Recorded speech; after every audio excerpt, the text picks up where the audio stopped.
Go ahead. And then there's been on this stage a wide range of regional and ideological diversity.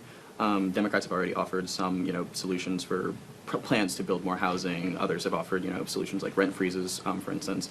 How do you all plan to reach a consensus just within the caucus for a national plan for this, given the different places that you all come from, both ideologically and literally from different cities and places with different challenges facing you? Well, first you got to acknowledge there's a problem, and that's what everybody's doing, is acknowledging that there is a crisis that impacts every type of community.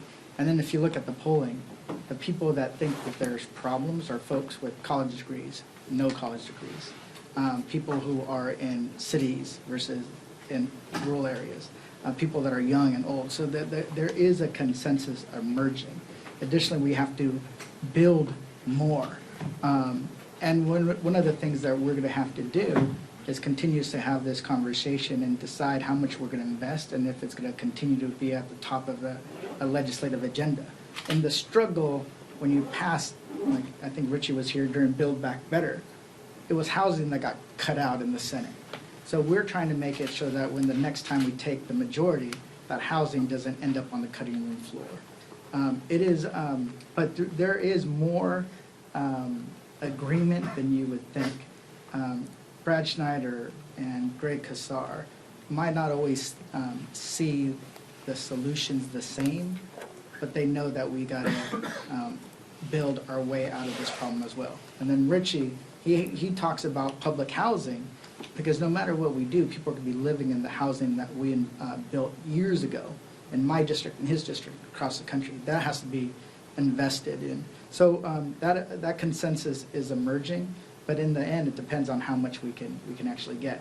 I would like to, it just doesn't get on the cutting room floor during the next big pieces of legislative fight. Do you want to add anything? I actually feel like your legislation on office to residential conversions might actually be one of the best opportunities for bipartisanship. LIHTC historically has drawn bipartisan support, and it funds 90% of new affordable rental housing. So there's bipartisan agreement around housing innovation, modular housing. So there is opportunities. The question is, are we going to prioritize it? The Democrats prioritize housing, Republicans not so much. But the affordability crisis has spiraled so far out of control that we can no longer afford to ignore it. And keep in mind, the inflation crisis in America is disproportionately a housing inflation crisis. I want to add really quick, Jimmy, one bill that we're working on is to provide the upfront funding for every state to come up with their housing plan and to identify their needs.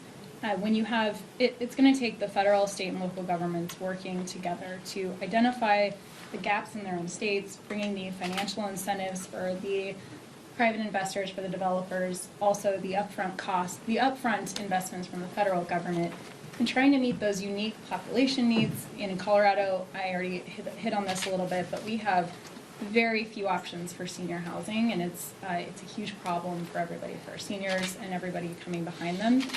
So how are we meeting those specific population needs? How are we working with states to identify those gaps? And making sure that developers are building the types of homes that we need, and that they're actually making a profit, and that we're bringing those financial incentives.